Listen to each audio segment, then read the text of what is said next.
পূজা শেষ হতে না হতেই ইডির অভিযান।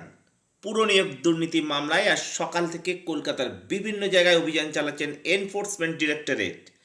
এই মামলায় রাজ্যের দমকল মন্ত্রী সুজিত বসুর অফিস এবং লেক টাউনের রেস্তোরাঁয় হানা দেয় ইডি।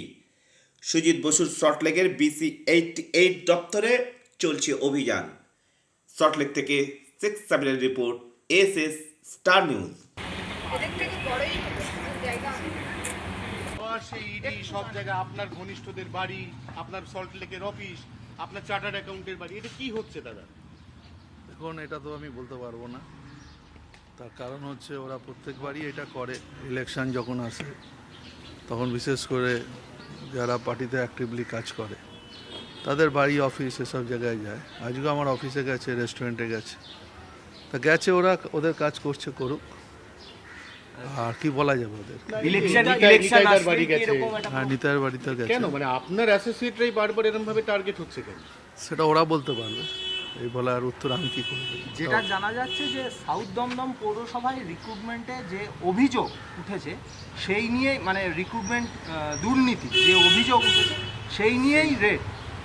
সে নিয়ে তো এর আগেও রেট হয়েছে, আমাদের বাড়িতেও তো এসছে, নিতাইয়ের বাড়িতেও গেছে, কিছু তো পাইনি ওরা।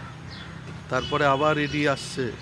এটা মনে হয়তো এটা টার্গেট করছে এই জায়গাটা, বিশেষ করে এই জায়গায় ওদের লোকজন কিছু নেই, আর রাজনৈতিকভাবে এটা আক্রমণ হচ্ছে।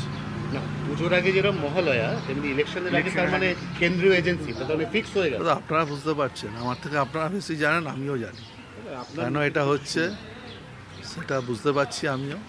ঠিক আছে, ওদের কাজ ওরা করুক, মানে দুর্নীতিটা, ওদের কাজ ওরা করুক, আমাদের কাজ আমরা করব। দুর্নীতিটা যখন হয়েছিল তখন অভিযোগ আপনি ভাইস চেয়ারম্যান ছিলেন।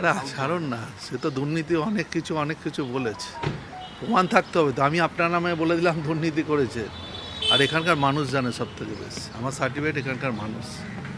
সব খবর সবার আগে পেতে সাবস্ক্রাইব করুন আমাদের ইউটিউব চ্যানেল এবং লাইক ও ফলো করুন আমাদের Facebook page SS star news.